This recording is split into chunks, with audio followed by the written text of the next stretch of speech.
పావురం పిల్లలను తినేస్తుంది. సాయంత్రం అవుతుంది. పావురాలు తిరిగి తమ గూటికి వస్తాయి. తమ పిల్లలు కనపడకపోవడంతో పావురాలు కంగారుగా వెతుకుతూ ఉంటాయి. వాటిని చూసిన కాకి జరిగిన విషయమంతా పావురాలకు చెబుతుంది. తమ పిల్లలు చనిపోవడంతో పావురాలు ఎంతో బాధపడతాయి. ఇన్ని సంవత్సరాలు ఎటువంటి పాములను తమ గూటి దాకా రానివ్వకుండా జాగ్రత్తగా కాపాడుతున్న చీమలను జాలి లేకుండా అహంకారంతో దూరం చేసుకున్నందుకే తమ పిల్లలు చనిపోయారు అనే విషయం ఆ పావురాలకు అర్థమవుతుంది.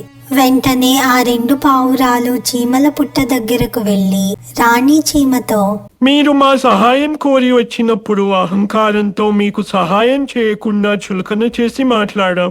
మేము చేసిన తప్పుకు మాకు శిక్ష లభించింది. పూర్తి కథ చూడటానికి అమ్మ కథ చెప్పు యూట్యూబ్ ఛానల్ ను సబ్స్క్రైబ్ చేసుకోండి.